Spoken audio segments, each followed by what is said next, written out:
goodness. Big move Monday. Look out. A way to end the tournament. What's happening, people? Welcome back to the Quad Pod, sponsored by Poseidon Strength and Adidas Wrestling. Make sure you guys are using those discount codes at checkout. QP20 on Adidas Wrestling and Quad Pod on Poseidon Strength. I recently just saw that I think UNC just picked up some Infinity ropes from Poseidon. So shout out to UNC for picking up some awesome new training gear. And any of you Penn State fans that I know are probably still getting a new wardrobe and rocking the Adidas now that you guys are no longer Nike. Continue to do that, which is really, really awesome. This is episode 71. This is the Larry Allen episode. For those of you who don't know Larry Allen, he was a offensive guard, played 14 years, and no, I'm not reading it. I do remember this. Played 14 years, I believe, in the NFL. Played for rival teams, too. Played for the Cowboys, where he was drafted, and then was a 49er, where he wore number 71. He was 73 when he played for the Cowboys. We got Robbie, we got Austin, we got Kevin. I am Holmes, and we've got a fun short show for you guys today. We're going to talk RAF, a little bit of Jordan Burroughs, going to dig into U20s and the phenomenal results from that for our U20 team and what it means for the future of our men's freestyle team. And maybe we'll drop some movie quotes somewhere in there too. But before we do anything, we always weigh in. And I know last show I did a personal shout out, and I'm going to do it again. And this is kind of more of a shameless, selfish plug for me. So outside of wrestling, I do a ton of different things. And one of those things is like a passion project for me was writing a kid's book. And I've been working on it for like 2.5 years, and it's finally done. And I got the proof this week. It's right here. And it will be coming out on September 1st. So my shout out is for the person in another country who did all of my illustrations and dealt with all my many revisions, to my future wife who helped me with all of the editing, because even though you are a writer, and even though I am a writer, I get too close to things and you miss commas and a whole bunch of other things, and you need a second set of eyes on it. But then it's also to my friend Andrew Drake's wife, Maggie Drake, who is a assistant principal at Parkland High School, and she's also a mom and educator, and has her, I believe, master's. Maybe I'm wrong. She's probably way smarter than that and has like 19 degrees more than me. But she also was one of my proofreaders on the book and really helped, where she actually read the book to the kids, one being my godson and my very good friend, Andrew Drake, and didn't tell them that it was written by me, and got some honest feedback. So it was really awesome to have all the people, especially my mother, who was the first person to read the book before anybody else did, as well as my brother, Justin, that helped with all of it, right? So it was really cool to have a lot of different people be a part of this process for me over the last, like I said, 2.5 years, and helping shape and mold this book into what it is. And like I said, it will be out on September 1st. I will be posting links and all kinds of stuff, but passion project for me. Was really excited to get the first proof of the book while my mother was here over the weekend, which is why we're recording on a Tuesday, because my mom was still here yesterday. But it was really awesome to get the book, have her be the first person to read the hard copy after helping with so many different revisions and giving her perspective on everything too. So it was pretty awesome. Oh yeah, dude. That's awesome, man. It'd be really weird if I just threw an F yeah, like right after announcing a children's book, like effing right. That's F yeah. No, what's the name of the book? The book is called "Don't Worry, You're Ready for This." It's like a milestone book. I mean, you guys know, as parents, kids go through so many different milestones. You know, I've been an uncle since I was like 8 years old, so I've seen my nieces and nephews go through potty training and learning how to ride a bike, and Claunch is still working on that first one. Still working on the potty training part. Yeah.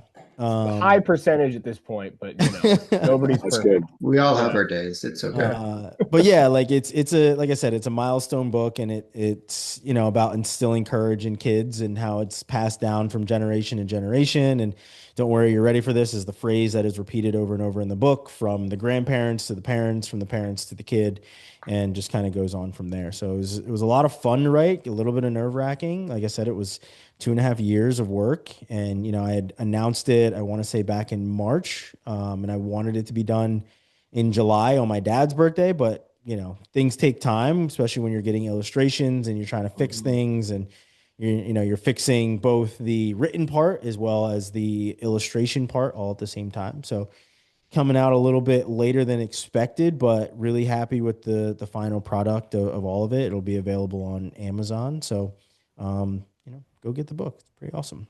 Nice. I could have drew some mean stick figures for you, man. Didn't have to. Honestly, the first couple of illustrations was rough. It was ugly.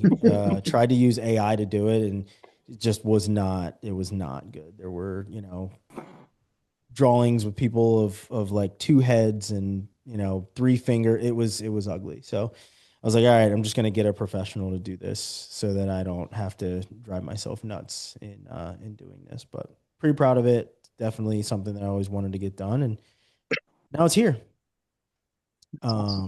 Austin, on to you.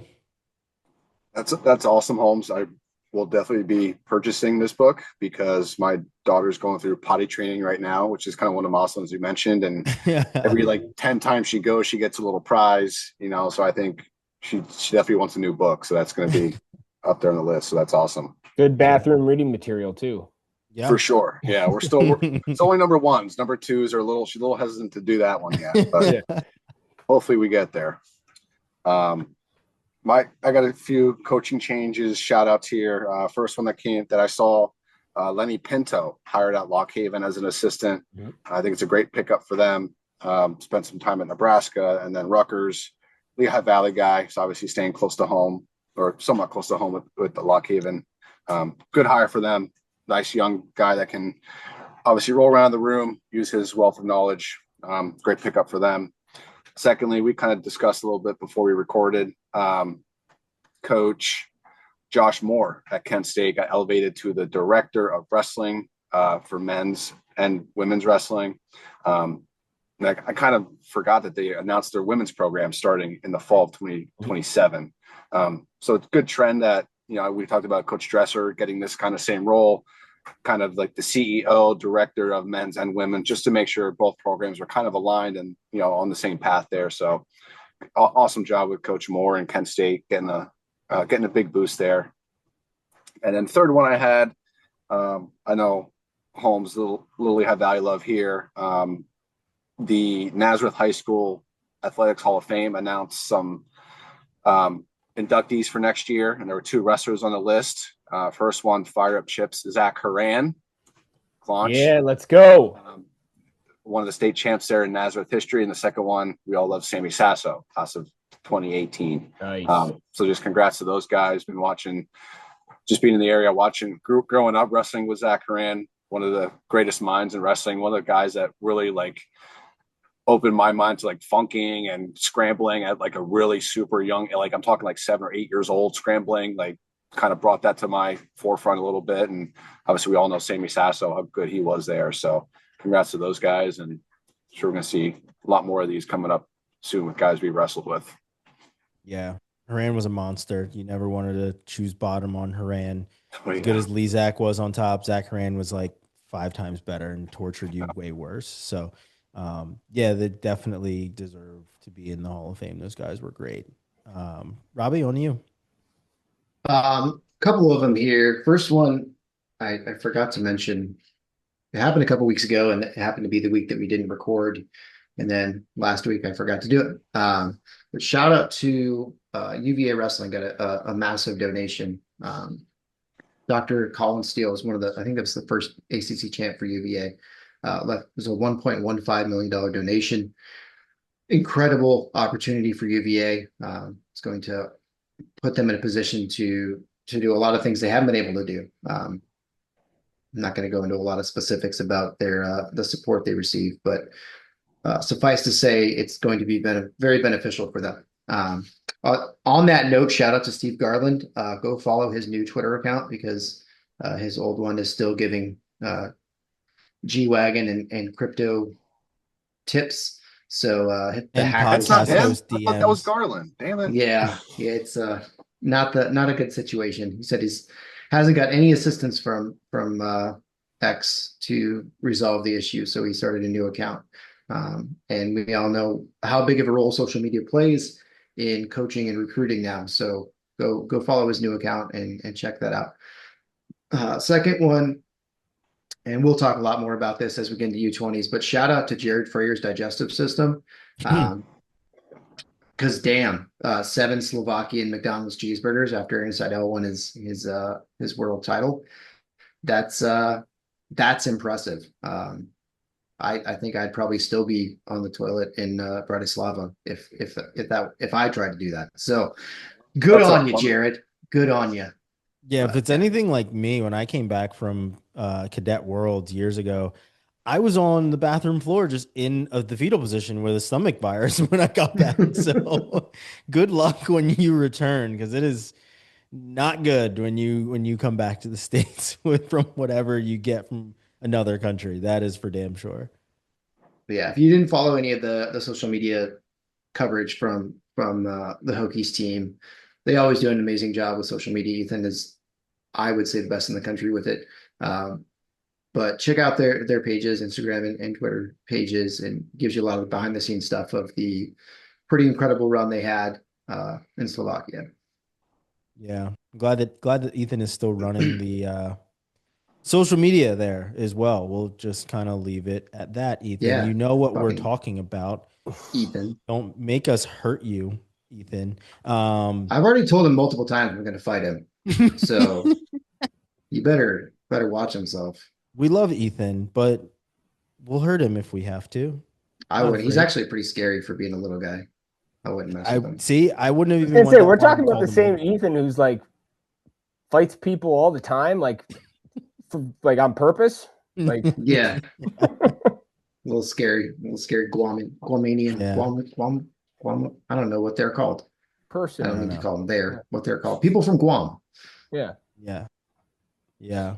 Well, Well, they're Americans, but he may be other than scary, that. but I think if we sneak up on him, the 4 of us might only leave with a couple broken limbs. Yeah. But we'll see. We'll see. Much love to Ethan for sure. Claunch, on to you.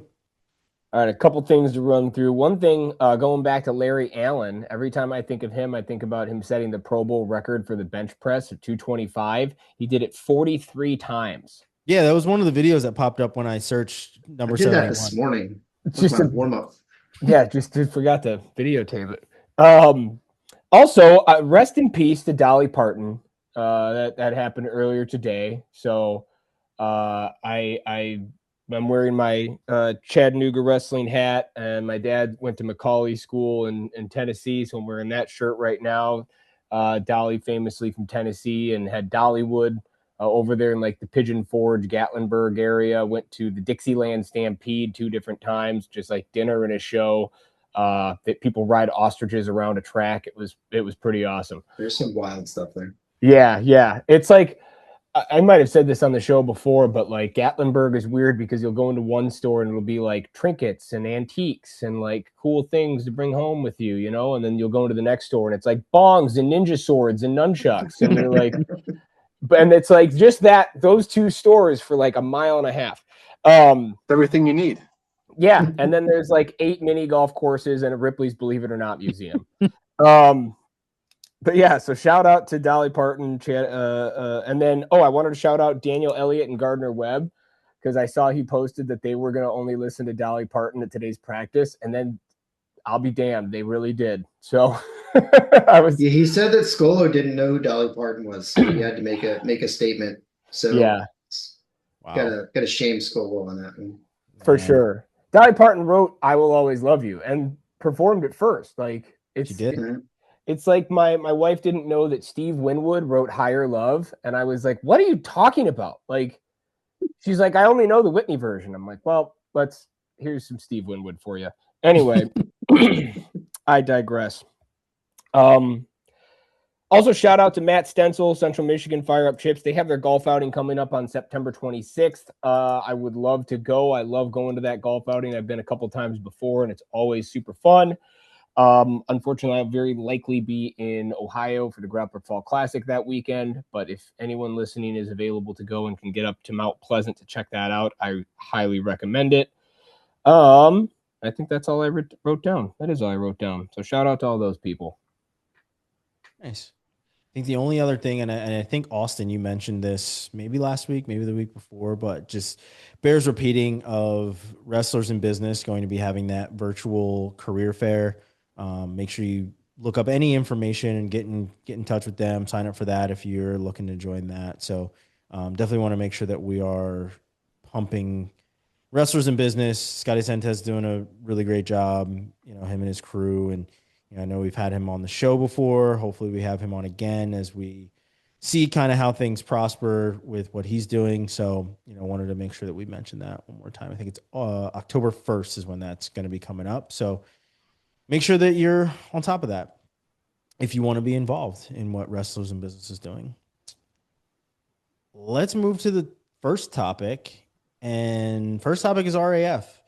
And I think I kind of want to dissect this a little bit and go outside of just the results for this, right? Like, we can look at results. I mean, most are pretty damn predictable. I mean, Jordan Burroughs beating the shit out of Sean Brady, Gable Steveson, getting a win over Cassiope, Kennedy Blades doing some things too.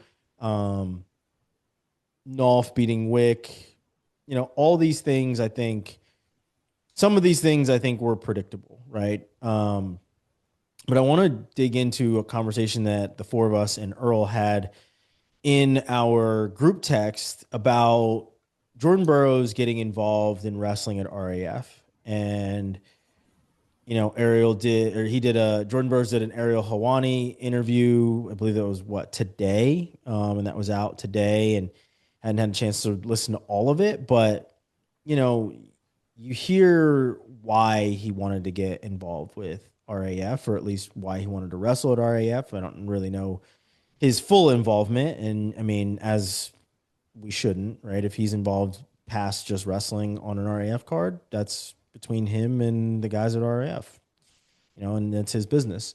But the conversation we were having is just about, how Jordan hasn't retired yet and how RAF fits into, maybe it's a potential training plan. From my perspective, my thought was, and this is, I guess, more so what we talked about, of like, don't expect Jordan Burroughs to wrestle a Nolf or an Evan Wick anytime soon, at least, right? Like, or a Chance Marsteller even, right? Like, we're probably not going to see, and I don't expect to see those matches. I mean, not to say that he's afraid of any of those guys.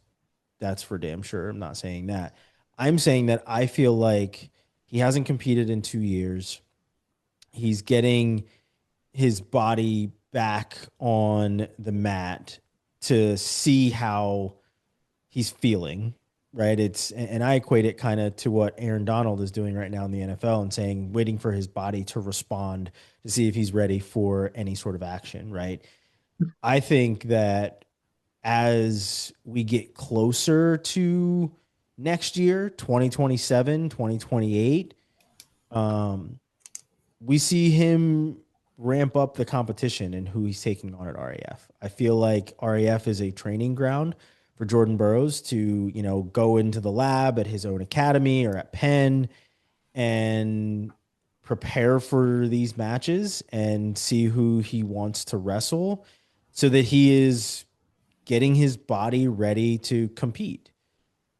That is my thought on it. It's equivalent to, and we know this, UFC doing things to build a guy up, so to speak. Jordan Burroughs doesn't need any building, but on the matchmaking side of things, it helps to give these resume building, RAF resume building type matches, I feel, so that he can ramp up his training. And I feel like he's taking a shot at the 2028 Olympics. I feel like that's a reason why we haven't seen him retire, and RAF is now a training ground for him. That is, my thought on how I feel the trajectory of Burroughs at RAF could look. And I don't blame him for doing that, for sure. Robbie, your thoughts on Burroughs at RAF, not just his match this past weekend, but how we see him progress on an RAF card.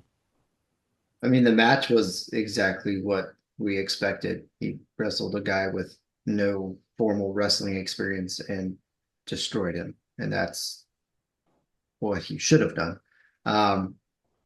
We know, like, Jordan has kind of been on the forefront of marketing within wrestling for the entirety of his career on the world level.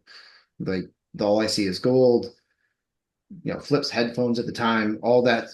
His Asics now, Brutus deals. Like, he's very carefully crafted his image, and he is very protective of that, which is why we're not going to see him do anything crazy. He's not going to call out an active world champ. It's not reality. I think you're right. He's definitely treating it as a, kind of dipping his toes back in the water and getting prepped to see if he can make another run and if that's realistic. But even if you look at like who he called out after this one, it was a lot of MMA guys, and that's more for, I think, marketing appeal than actual wrestling prowess, because he's not going to be challenged by them on a wrestling mat, at least nothing significant.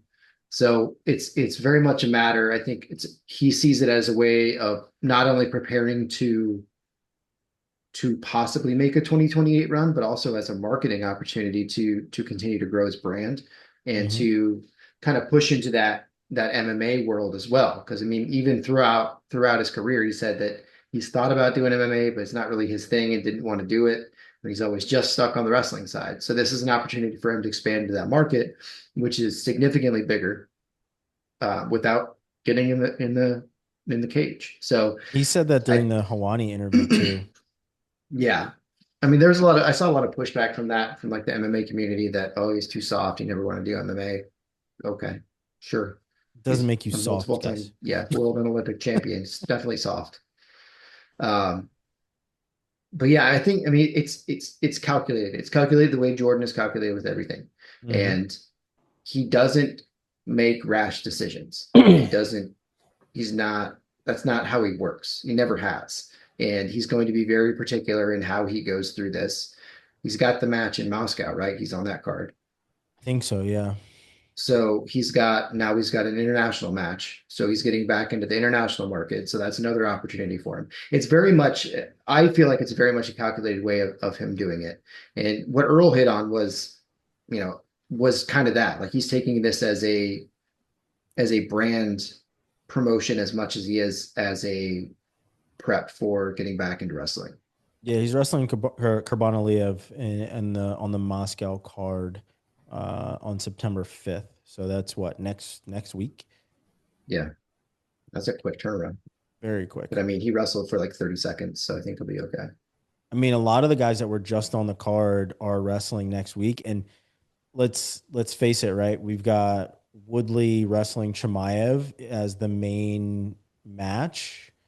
Bo Nickel is also on this card. It looks like, yeah, Bo Nickel is on it. Nolf is also on this card. So there's Kennedy Blades as well. Yeah. So it looks like a lot of the guys that just wrestled are having a pretty quick turnaround to head to Moscow as well, which is interesting. Didn't think, especially for Bo Nickel. Bo Nickel took a true, like a real match, right? Like, not to say that Burroughs' match wasn't real, but it was 11-0. We expected it. Bo had a true competitor that he just wrestled. So for him to do such a quick turnaround is pretty impressive, honestly. Now he's wrestling somebody who's my age. So yeah, this dude looks old. Yeah, it's old. It's a choice. Yeah. That card is interesting for a multitude of reasons, but we can get into that card later. Yeah. Claunch, your thoughts on Burroughs and RAF? Oh, so many things I wrote down. Well, first of all, yeah, that MMA community has been begging him to get into the cage for so long, and it's like, no, how about you come here? And then they finally did, and he's kicking their ass. So yeah, more power to him. But going past that, I mean, like, we talk about all the time and we hear about all the time how you have to be so selfish to reach the levels that a person like Jordan Burroughs was able to reach. And it's amazing that he was able to do that with his growing family through all these years. I mean, that's one of the things that, really looking back, as I'm in my 40s now and have 3 kids and I'm constantly like just drowning in activities and stuff going on in life, that's more impressive to me that they're able to balance that out the way that they are. And as his kids are getting older and as he's running his own club and as he's doing all of these things that are really so far away from being selfish and challenging himself at that level, it's just crazy to me that it's kind of even a reality that he might come back for 2028, So this is really like the only way to even see if his body is going to be able to manage this, right? I mean, I run around playing soccer with dudes, in my age that tear their ACL or blow out an Achilles and things like that. And now, again, I know that there's a big difference between like a middle school teacher and Jordan Burroughs, right? I'm not discounting that, but I'm just saying, like, at some point, people are people and bodies are bodies, and this is a really strenuous thing to hold up in. I also think that if you're really going to make a push for 2028, an 8-month sprint towards it is very different than a 20-month sprint. And I don't think that he's ready to do a 20-month sprint mentally and physically right now. And that this is really the testing ground for all of that. I mean, shit, we're just talking about how, remember when we talked to Miles Amin a couple of weeks ago? Remember that, guys? Remember how it was like less than a month ago? But he literally said, like, hey, I had a list of things I was looking forward to doing when I was done. Like, it's a different life. I have not lived that life. I've had a lot of fun and I've experienced some exciting things, but I have not lived that sacrifice that it takes. And I imagine committing for another sacrifice at that point, when you've already sacrificed for as long as he has to be able to reach these goals, is got to be another thing on his mind.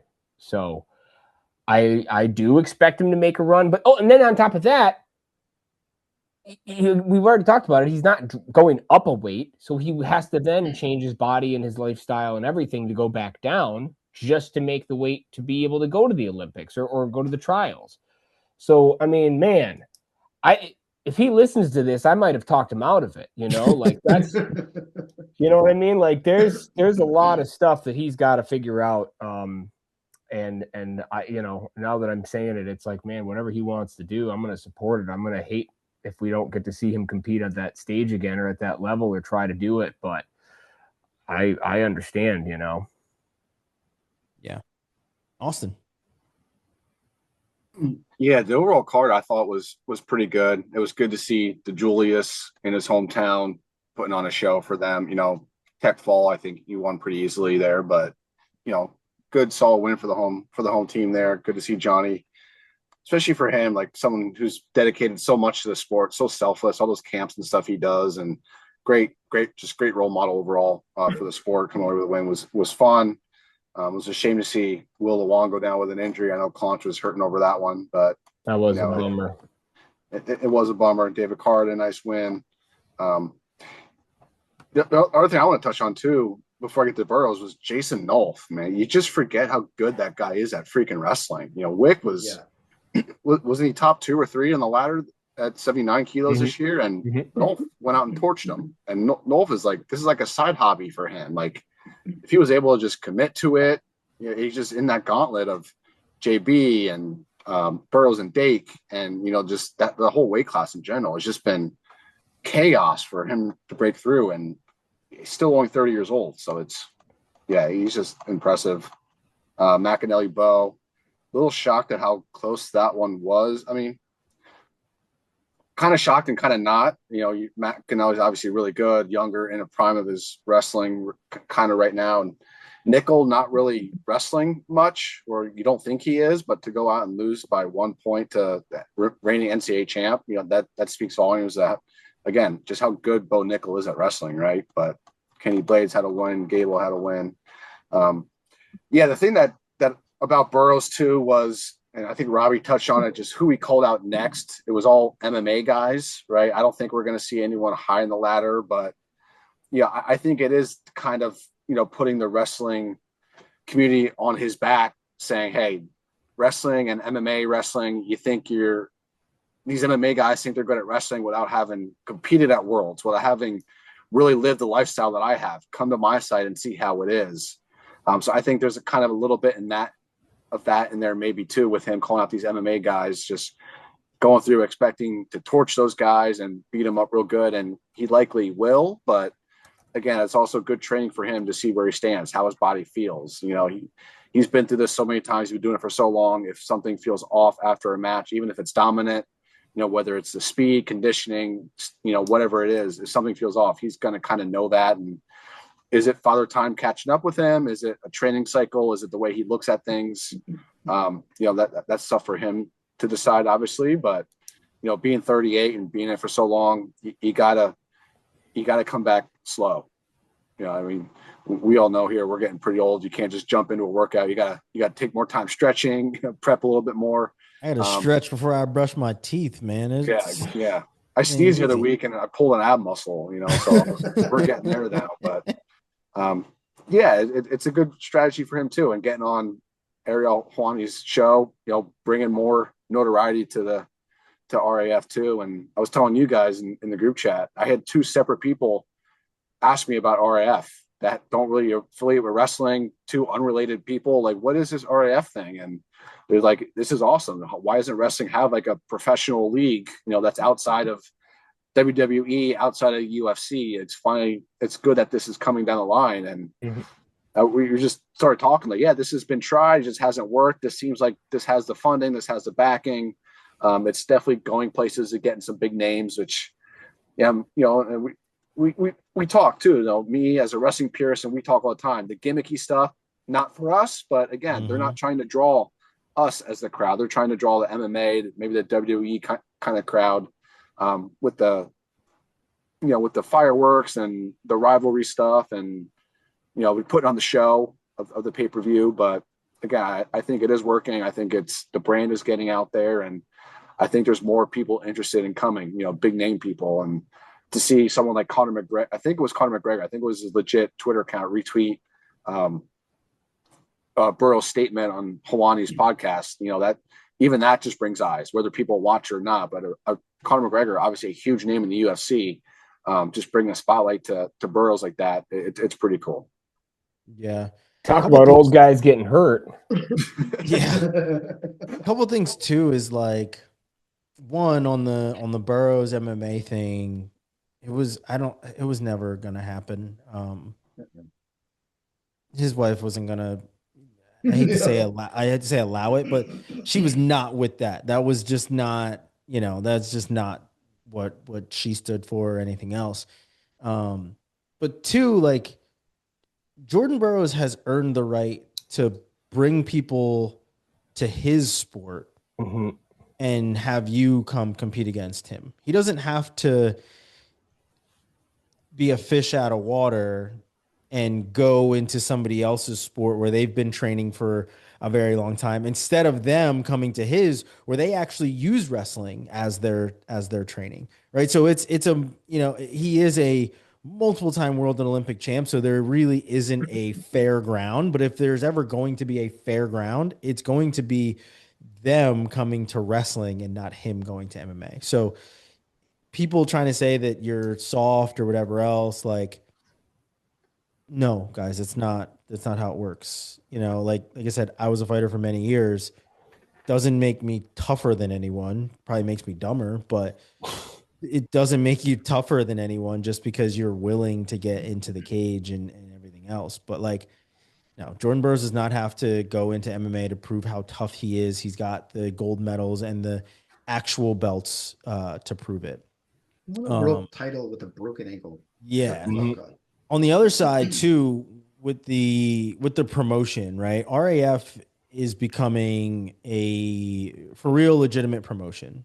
And obviously we were skeptics before it started. And the gimmicky matches, the Larry Wheels, which is not going to happen because he tore his bicep doing some Down the other wheel. boxing match. There's a unicycle now. Yeah. Who's, I think Muggsy is stepping in. I got a text message today from somebody that I will keep their name out of it that said, "What the hell is this?" Yeah. And it was the Muggsy, poster, him stepping in against Real Tarzan. But like, Can we get Muggsy Bogues?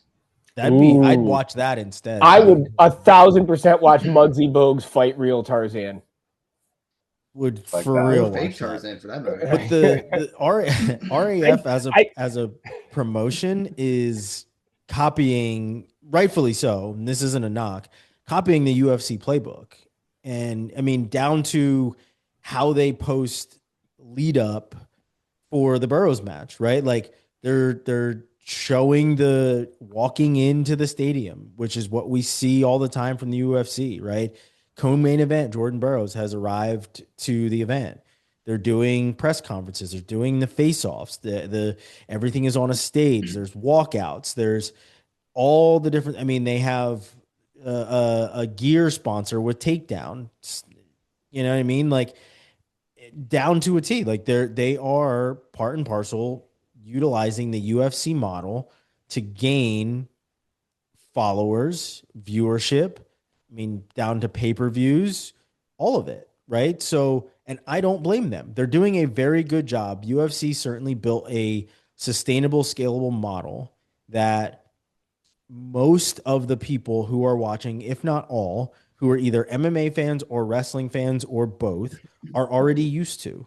You're already used to seeing the face-offs. You're already used to seeing the media. You're already used to seeing the walk into the stadium shot. Oh shit, Jordan Burroughs is here. He's arrived. Like you get the little bit of lead up on social media. So like even the marketing around it, all of it is right there. Right. So I think the one thing that is missing, which is something that will most likely, in my opinion, as somebody who works in branding, that'll be phase 2 of the RAF brand. They're not even a year old yet, and they've had all these cards. They're getting all this traction. They're getting, they have, I mean, call it what you want, but they certainly have some sort of media deal with Ariel Hawani, where we've had multiple guys that are on RAF cards now on a major media combat sport podcast and show. So they have a lot of the pieces of the puzzle. The next thing that will start to happen is we'll start to get the storytelling, right? Like that's also something that we did when I was at Flow, that Flow still does now.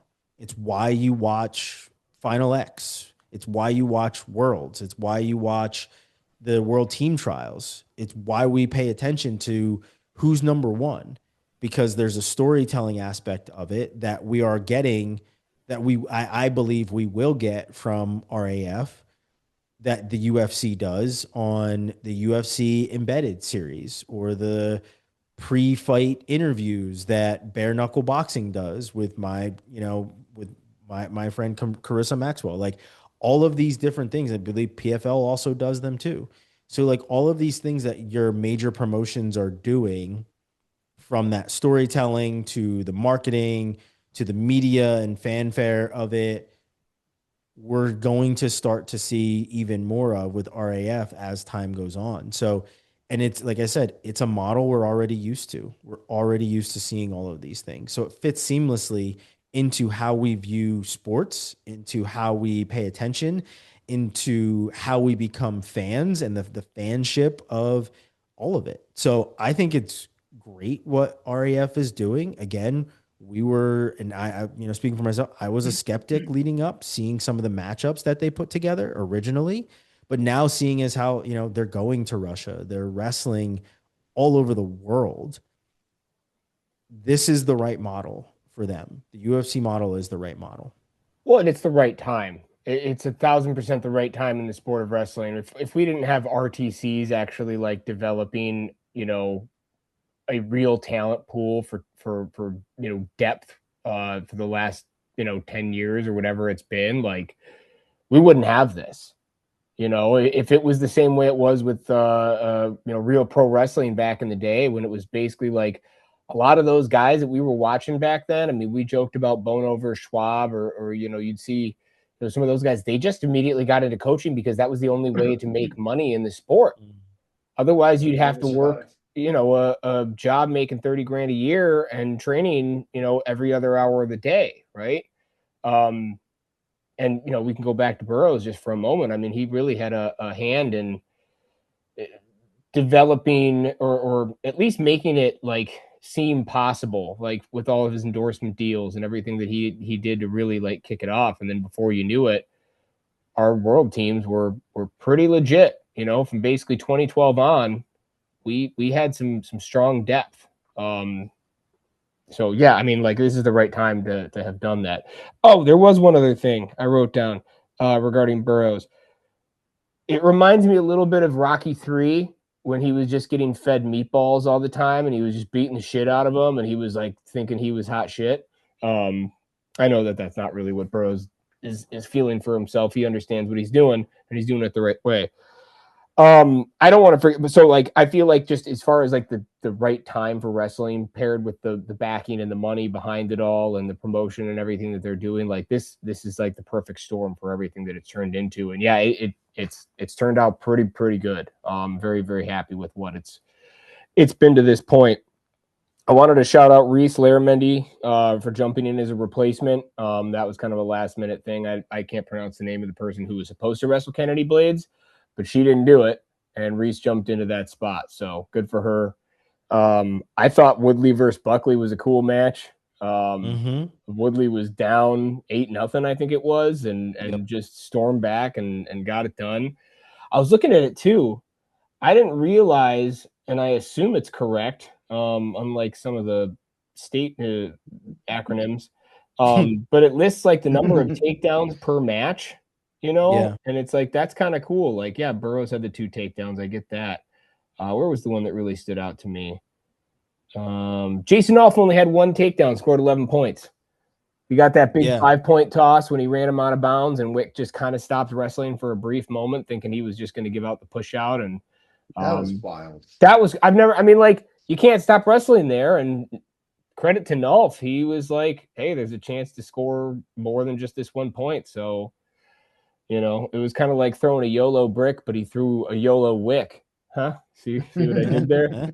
Yeah, Nolf had Wick's leg like above his own head, and Wick was just standing there, like his leg was straight out, like not even high. It's like right. He was like 14 feet tall. So, oh my gosh, that was wild. And shout out to top.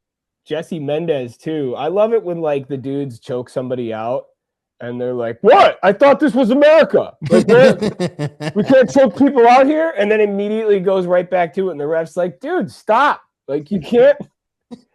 You just did that a minute ago. But yeah, Mendez getting that win, that was really cool. And then shouting him out afterwards, being like, I used to watch that guy, and like he's fantastic. The opposite of a shout out for Chael Sonnen being like, you're a great wrestler, and as it turns out, good interview. It's like, shut up. Who was that comment for? Did you think he was going to be a shitty interview? Anyway. Same person as sunglasses are for. Don't get me started on all of that. But and then Ono shutting down Ben DeVino. Like I with the exception of Marcus Blaze, man, I don't think I've ever really seen that happen. And shit, Ono's wrestles with Blaze all the time, so maybe he told him to do that. But nonetheless, very, very impressive win for him to get that done. Could have probably opened it up a little more. Spencer Lee as well. Yeah, I don't think Spencer scored a takedown against Ono. Yeah, wrestled. He's a tough dude. That's for sure. Speaking of Ono, right? And I'm glad you mentioned that. Some of the takes, and I wish I remembered who it was, but it probably wasn't relevant enough of a person. And maybe it was, or maybe I just didn't care who said it. It was more so what they said about how Ono isn't good enough to win an NCAA title based off of this match, right? He's like, he only scored 4 points against Davino, and it was interesting to me because it was like, I don't know how much I would equate Ono wrestling in freestyle, where he is completely adept at everything, right? He's a world champion, right? So we know how good he is at freestyle. To equate that to winning a folk style national championship, you could very, very much so be correct. Maybe he never wins a national title. Maybe his folk style just isn't good enough because you have to wrestle, you have to wrestle it in referee's position, which is something that we've seen international wrestlers struggle with. But I don't know. It just didn't really compute to me, considering maybe we give more to Ben Davino in that regard, but he also didn't score. Like, his offense was shut down from Ono, who I believe beat Spencer Lee 4-0 as well. I think my only argument with that would be that the weight class that he's going to be at is full of absolute landmines who score crazy amounts of points. So he's going to have to be more active, and Davino's great. And he's certainly in the conversation at that top tier at 33, but it's a different world, and it's going to have to be a lot more action from him if he's going to be a real factor at that weight. And what's going to happen Oh, go ahead. I was going to say what's going to happen when Seidel gets on top of him and Damn it! It's going to rip his arm off and beat him with it.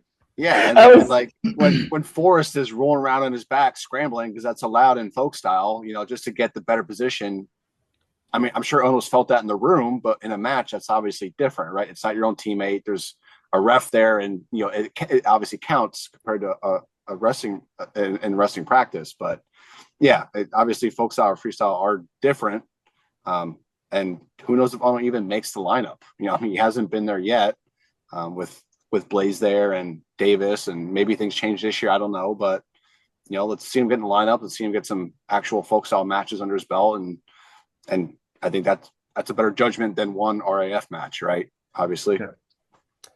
Well, and I guess part of it was, I think I don't know, maybe this is dumb, but I think it is a wildly different sport, freestyle and folk style. And I think that it's really, it probably doesn't help that a lot of the guys that we see make that transition are these college guys that transition to freestyle. And if you're that good at folk style wrestling, like, you have done it to some degree growing up, and then eventually you kind of specialize it, right? Like, I think that's an easier transition than having freestyle wrestled your whole life and then tried to figure out the rest of this stuff. But yeah, that what I was going to say is, Robbie, and obviously you just want to talk about how he can't beat Aaron Seidel, the world champion, who, is just out here beating up children. But no, way different sports. Shit, I felt like there was something else I was going to say. But no, Aaron Seidel beats up kids, and he should feel good about it. Absolutely, got a belt for it. He's the best of the children. He literally took belt to ass on all these children. Yeah, before we move to U20s, any other thoughts on the RAF card? I know we kind of hit some different things. I think the only thing that I wanted to touch on is that Bo Nickel Max McAnally match. And I think, and there was a bunch of people that spoke on it too. I think even though Nickel lost this match, it's still very impressive with how he wrestled against McAnally, especially because he was leading most of the match. Right? It was that final takedown, and then the last 20 or so seconds where McAnally went into defense mode, which is what you're supposed to do in that regard. That was the only action from Nickel, like the whole match, though. And that was my biggest takeaway. Like, yes, Bo hasn't been focusing on wrestling, but we know what he is as a commodity in the sport. He's one of the best collegiate wrestlers in the last decade, and we know how good he is. So to see him not really put together any attempts, any attacks, that was what kind of stood out to me. Like he was more tentative than I've ever remembered seeing him. And McAnally got one really good shot, and that was enough. But it was certainly more defensive than I was expecting to see. I thought they were going to both kind of open up a little bit more. Yeah, I agree with that. I think I expected McAnally to win the match, though. That is something that I Yeah. will say. I did not expect Bo to win the match, mostly because of the fact that he hasn't been focusing on wrestling. Yeah, can we get lines on some US sports books and not like weird offshore ones so I don't feel like I'm gonna get robbed for using them? Mhm. That's got to be the That'd be next cool. deal that RAF makes. They Yeah. gotta maybe go talk with DraftKings or MGM or something. I think they do have a card that's going to be in Vegas. They better figure that one out before they have that Vegas card on October 3rd. RAF 14. Better They get got some wrestlers a month to figure it out. with integrity to wrestle on that card too. I'll tell you that much. Yeah, that's gonna be tough. That's gonna be a tough one. I don't know. I don't I don't follow this person's tweets nearly as much as I used to when I worked with him. I would really like to know what Nomad thinks about RAF right now. And I don't say that because To laugh in his face, I think his that's a great way to perspective, I do it. have but like so many comments to make right now. he He he loves the was women's matches. a very big There's not a lot of teenage girls wrestling, is there? there's, he had a megaphone to spend that money elsewhere. I don't think this is going to be just like the rest of the whatever. Like, I understand, like I said, we're not even a year in, but looking at what they've been able to do to the point where now they're having conversations on Hawani's show asking about people buying RAF so that it is part of, what was it, I believe PFL TKO. maybe? I think TKO, was, yeah. but yeah. The fact that that's already a question and hasn't even been a year, I mean, showcases some semblance of success here, people.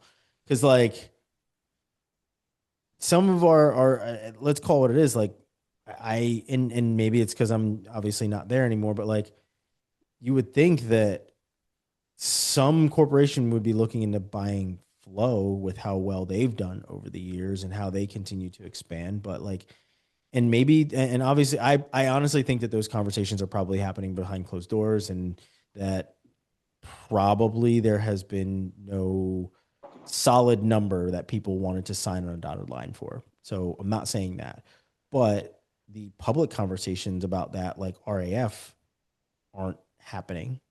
And Flow is way beyond the years of RAF. So like an entity like this that is already getting calls of, would that be the potential of that happening? And you haven't even had one full year of events.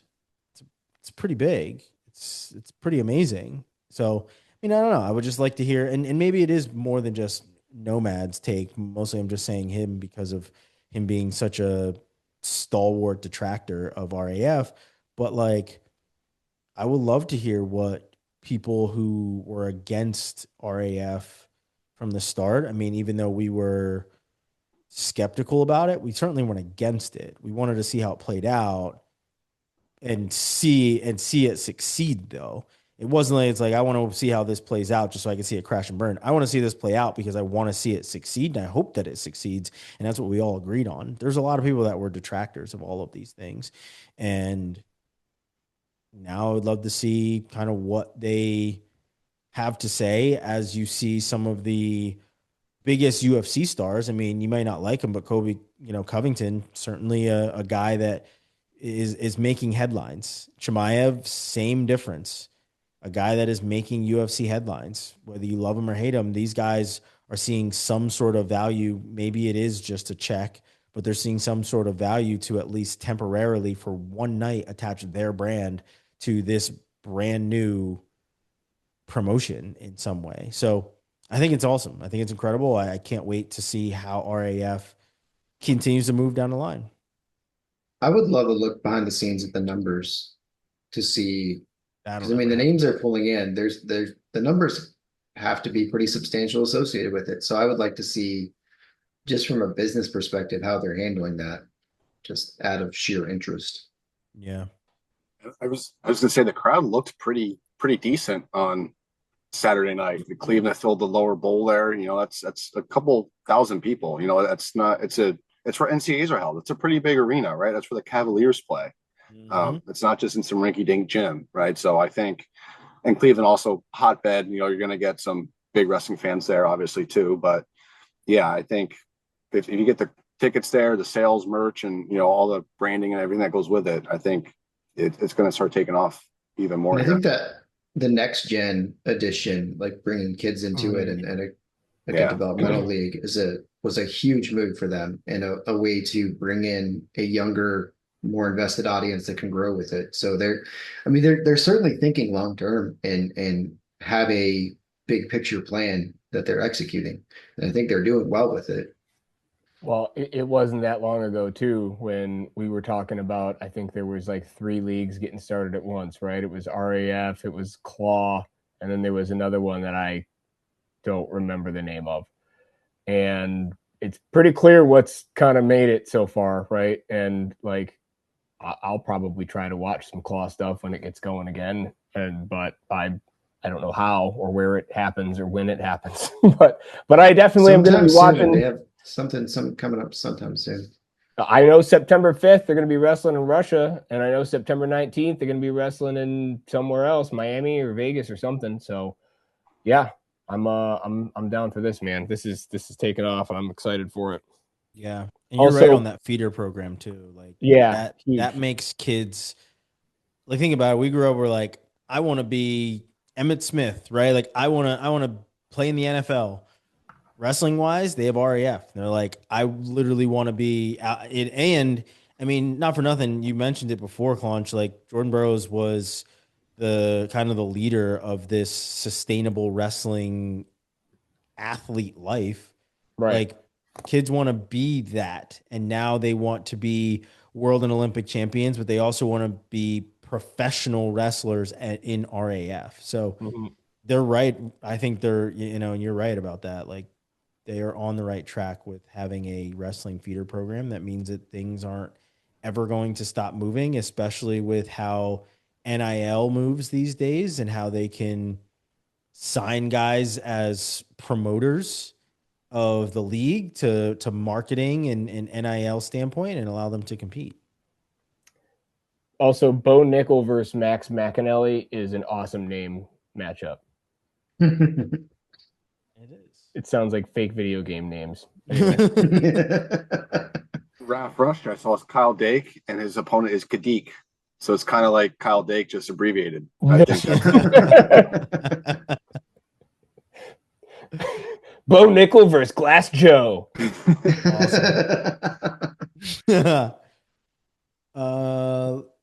Let's circle back to this. Excuse my corporate talk, to this U20s, and we're talking about the world champ that Robbie absolutely loves.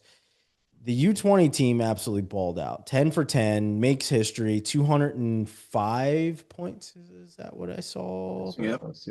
Yeah, 205 points to Russia's 155. This is awesome. This is exactly what you would want to see out of the guys that are one step, and some of them actually on the world team, the senior world team, with Bo Bassett being on the world team potentially. Whenever that match happens, who knows? But this is what you want to see. This is exactly what we have wanted to see from our men's team for a very long time. So 10 out of 10 on medals. What were your guys' thoughts on how dominant our U20 men's freestyle team was at the World Championships. Robbie, I'll start with you since you're rocking the Hokies and you had a couple Hokie champions. The Hokies placed 7th in the world with their 3 representatives, two world championships and a bronze from Burton, who probably should have been in the finals, if we're being honest. Didn't James commit there too? Or is that a sore subject? He did. Yeah, He did. so they could be there. 7. Sorry, Rob. Yeah. I mean, that would have been that's a big log jam if all of them show up. So be interesting to see how that would have played out. But just as a whole, the team wasn't just good. Like they were dominant. They were going after, bonus points and whatever the different terminology is, not tech falls, but going after big match wins. And you see Bassett getting a pin after racking up a bunch of points. And like it was just, it felt like they saw the blood in the water and everybody was on the same page in going after it. And it was a completely and utterly dominant performance from the opening day throughout the tournament. Seidel and Sinclair both won a title on the first day. Then you had, who's on the second day? Bassett. Who else was second day? Goodness, I'm forgetting. Drayshawn Ross on that day. Was that Landon Robidoux? No, he was the third day. Those were both third day. It was Burton, Bassett, Sneem maybe. Cortez was sober. So I mean, it was just all in all, just incredibly impressive across the board. And it's hard not to feel good about the youth we have coming up, the depth that we have going into Olympic years, right? Because every year we've kind of seen a younger guy make a name for themselves and make a run. And we have a lot of guys who are kind of on the precipice of that.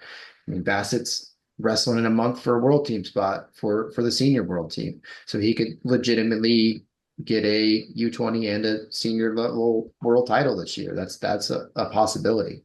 But just all in all, super impressive. On the Hokie side, Seidel expected to medal, wasn't expected to be a completely dominant champion, and beat the absolute dog piss that everybody was on the mat with. Great title there. Bassett looked fantastic. Even like the matches he got taken down in, you could see him, like it doesn't faze him in the slightest, and he just right back on it. Like he got taken down by the Japanese guy, and then immediately in the restart went like takedown to pin. It's just a different mindset for him. Really impressed with Burton and his debut. Yeah, one would say. One could call it that. Very impressed with Burton. I was not happy with the officiating in the semifinal match. It felt like there should have been some passivity in that second period because there was absolutely no action from his opponent. But his opponent's also, I think, the world team rep on the senior level as well, and he's a senior Asian champion. So good competition, looked great. Medals for everybody on the squad is a pretty damn big accomplishment.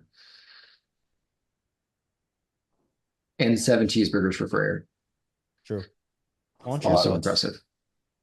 I mean, you've got the usual suspects, right? Like we expect to go out there and do some big things and have some fun matches and kind of people are locked into. I was really impressed with guys like Ryan Burton, who I expected to compete hard, but I don't know. And then Jimmy Masney and Michael Boyle wrestled as well as they did. I follow the sport pretty close as I'm more involved with my kids' sports and coaching and a lot of other things outside of where I used to just be locked in all the time. Like not as household names for me. But they will be moving forward, man. I mean, those kids are both at Iowa State and Ohio State are where they're committed. So I'll be paying close attention to what they're doing. Admittedly, this dude Nezhad from Iran, Trishawn Ross is a monster, dude. I couldn't believe when I saw the tweet that he got second place. I was like, I don't believe you. I need to go watch this now. Yeah, I'm doing. And I watched the clips, man, and it was crazy. But Ross has got that. The crazy thing about Deshaun Ross is like I don't know how close we are to the ceiling. You know what I mean? Like Nowhere. As Nowhere far near. I as think we're still very far off. He was No. playing As far as- football a year ago. Like he's pretty much just committed to wrestling full time, like recently, Yeah. right? Like Yeah, he Right. has a For more massive, size, too. massive upsize. Yeah. he's a freak. Yeah, I think, his length, his strength, his speed, like everything. He's got all. I mean, it's almost like when Mason Paris came out, and it was like this guy is like playing baseball and football too, and like wrestles for fun. And then they kind of figured out. They taught him how to wrestle, and he got pretty damn good at it. Deshaun, I think, is going to just be insanely good. Working daily with Taylor, that's not going to hurt. Right. Same but body no, type as Taylor too, so that's right. sure we're gonna see some ankle picking. But oh man, what was shout out to Jaden Cox though too. I mean, it's easy to say like with a team this loaded, you could come home with some medals, but I think you really do have to have a team mentality and everybody working together, and what he's doing there as the developmental coach is pretty cool. So if it was easy to bring home 10 medals, everybody would do it. You know what I mean? So Been a lot of winning with Jaden Cox at the helm too. mm-hmm. Let's not look past that. The man has brought home trophies just about everywhere, I believe, as the developmental coach. Mm-hmm. So that should not be looked at as like just something to scoff at. Like he continues to do very well at his job. And I mean, obviously we know, we can't give complete credit to him. I'm not trying to say that these RTC coaches, these college coaches aren't doing their job, but like he's the man with the trophy in the end because he is the head of the developmental program. And since he's been the head of it, we've continued to level up. And I mean, maybe it is luck of the draw of having so many young, absolute monsters that are coming up from the younger ranks to the higher levels. Certainly doesn't hurt. But yeah, it is not a bad thing whatsoever having him in there. Yeah, I mean, this is a three-peat for the U20 team, right? So this is the third. Set new records 2 years in a row. Yeah, so they just keep improving. And the thing I noticed this year was, and maybe this is just how the U.S. has been going into these events, is the pace. It seems to outmatch all the other countries. And like I think Robbie, you mentioned Bassett got taken down like in 2 or 3 matches that I saw. He got taken down first, but he ends up teching the guy. Like it doesn't phase him, and saw a lot of cold spray get used on not the Americans and the other teams, right? So one of the guys passed out. Yeah, Tony Rotundo for getting that picture. Amazing. Yeah.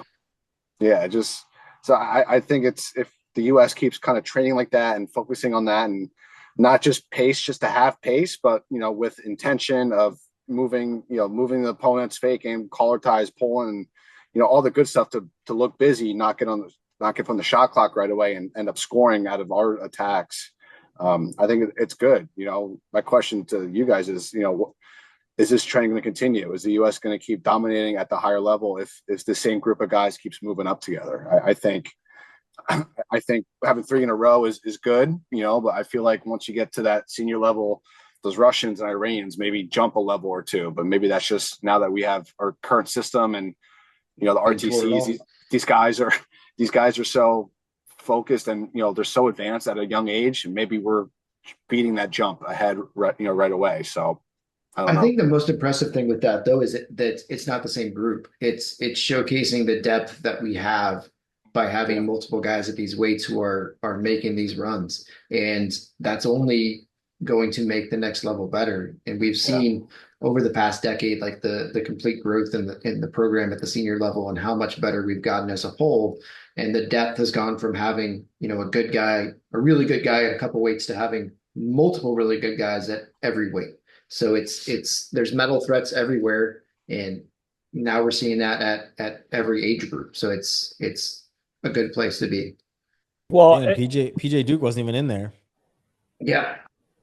After the performance he had last year that we were so impressed with. So, well, we definitely know that the other countries are not going to get in better shape as they get older. If they do that, that'd be crazy. Unless, of course, they're guys who wrestled in college here in the U.S. wrestling for another country, then they're going to be all right. But, It is really funny to watch how angry people from other countries get about calling them cardio merchants and how that's the Yeah. only way we win. Oh, I know. Don't mind I've the heard, 12 takedowns. That I didn't heard do it. that stupid, God, that term, cardio merchants. You mean he's in fucking great shape? Why didn't you do that? Part of the sport, isn't it? It's not like the free throw merchant terminology where people are like legitimately taking advantage of the rules and the officiating. Like, you're just not tired. And you are. It's like what are you talking about? It's like That's that guy something that you just could broke the fix. record for the mile. He was in better shape than everyone else, I guess. And you can't make fun of that, right? Nope. He was Cardio training hard. merchant. Yeah. Oh my God. Yeah, it's just funny to see how the leniency these refs give these other wrestlers. Like, they lay on the ground for 5 seconds or up, and do they want to challenge? Do they not? Like, it takes 15 seconds just to get back to the middle and like, come on, like, let's speed this up a little bit. But maybe that's just American me. I don't know. You don't really see that at the NCAA level. Yeah. And then they choke you out. They're like, what?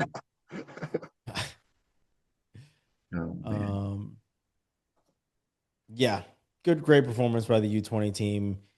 The women's team as well, taking fourth. A couple surprises there. Couple. I mean, couple not great surprises. Morgan Turner's performance, I was really surprised by. After the success she's had recently, it was kind of an off tournament for her. Granted, terrible draw for her, but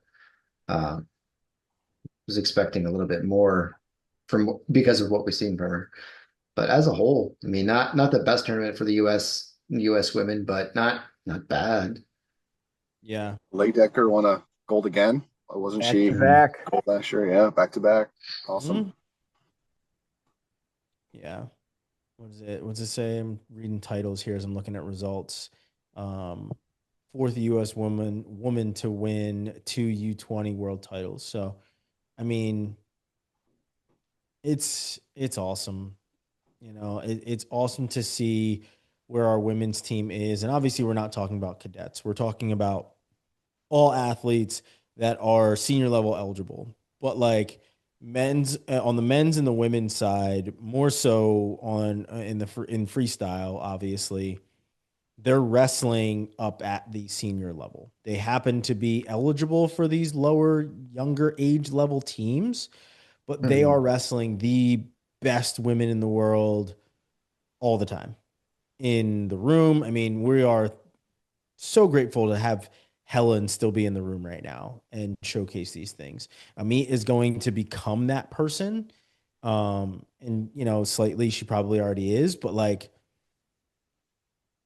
on both sides of it, whether it's men or women, they are getting to wrestle with the most elite of the elite. So like we give a lot of props to how well they wrestled, going 10 for 10 and everything else, but like they're getting to train with senior level guys. They're getting to wrestle with senior level guys and girls. Like it really is working. The system is certainly working where you take our best in the country and you put them together and you allow them to just compete. And a lot of them are competing against each other, which is certainly going to happen. But we're now seeing it happen on the world stage where these same guys and girls who are competing for senior level world championships make age level world teams and go out and dominate or shine on a very big level as well. So I think it's awesome. Obviously, how could you think it's a bad thing? But I think the proof is in the training, so to speak, and you're allowing multiple disciplines or at least multiple age levels to come together. I think has been, it's been the biggest turning point for the sport for sure. And we're once again, I think the last time I remember kind of looking at a age level team, it was that like Dayton Fix, Spencer Lee, Gable Steveson, Zahid Valencia, like those types of Aaron Pico, like it was those types of wrestlers that we were like, these guys are competing up a level, right? Dayton Fix is entered in the world on the, in senior on the senior side of things, and we're seeing the proof of being able to battle with that next level. And now we're seeing it again on both the men's and women's side as well. And then we have Greco, and we don't have any answers of where to go or what to do. One medalist in Greco, Aiden Squires, was the only medalist, correct? So yeah, the persistent question of what do we do? And we've seen some success with like academies like combat wrestling and things like that, but then with Northern Michigan shutting down, there's just so many questions of what can we do to improve our results there. And then when you contrast that with the success we're seeing with freestyle and men's freestyle, women's freestyle, it really makes it stand out even more, and it's just head scratching. Well, shutting down Northern Michigan should help, right? Absolutely. That'll make it all better. That's the answer. why wouldn't There was too many programs trying to get better at this. We need less. Also, I wanted to shout out before we talk Greco real quick. Where is it? There it is. Kaylee Graber, evidently representing Minnesota and not the rest of the United States. The recap I'm reading. So, But bronze medal for her at 59 kilograms. But no, Greco, yeah. I mean, like, dude, again, we follow the sport pretty closely, and it wasn't that long ago when we had to Google who the name of the Greco coach is, and I don't remember it. I don't know what investment is legitimately being made in this actually being good. You know, and it stinks because it's like I remember years ago, and this was like back early blood round when like I was talking with Tommy, and I was like, God, it's crazy that like the Japanese women's team is kicking everyone's ass, and it's got to be only a matter of time before the men start getting good, right? Because like that's at least the same sport. And then sure enough, you know who's really fucking good at wrestling now? Japan's men's team. Yeah. Like sometimes it takes a legitimate investment in the time and energy and coaching. And it just doesn't appear that domestically that's actually happening. Yeah. Yep. It is what it is. At least we have freestyle, right? I don't know. Maybe, like I said, I love our Greco guys. Kamal Bey, you will always be, always love you. I want to see you on the podium. Want to see that happen. So maybe RAF does a Greco match on some cards coming up. Just a Real American Greco. Yeah, I mean, just throw one match on there. Just get something different, and maybe get some people that are 4th, 5th on the freestyle ladder that have some upper body ability, just to test the waters a little bit. I mean, I don't know. Give Hayden Zimmer a match. Yeah, I'd rather watch Beacon Burroughs. I'm sorry, but like you gotta. I support all our Team USA. Like I said, I support Kamal. I support every single person that makes our world team. But at some point, you have to say, okay, we need results, and I don't think that's bad to say because they should feel the same way. Like, hey, we need positive results behind what we're doing. We have to give everyone a reason to tune in, and not just because Kamal is fucking electric, but a reason to tune in because we're winning. And we haven't seen that yet. So until we get some consistent winning, it's just going to be tough sledding. It just is what it is. I don't know if the weight classes would match up, but Greco, Danny DeVito versus Bruno Mars. RAG. Height contest, I think would be just fine. Yeah. I'd watch that. If we're looking for eyes and name recognition, host it in Philadelphia. It's always sunny in Philadelphia. It always is. Until he shuts the lights out on Bruno Mars. There we go. Oh, man. I think I'm away that weekend, but yeah, we'll make it work. Yeah. And with that, the show comes to a close. On any other matchups that we want to throw out there? Who knows? I don't need more matchups. but I was going to serenade you guys with my guitar here on the God way damn out. it. Oh my God. I think we're out of time though, so we'll wait for next time maybe. Hey, you and Messenbrink can jam together. Hey, you know what? That's never gone bad. Oh man, I am so glad that you did that to end the show. Shout out to Claunch for the perfect way to end the show. Thank you to our sponsors, Poseidon Strength and Adidas Wrestling. Make sure you guys are using those discount codes at checkout. That is all for our episode 71. We'll see you guys next week. Peace.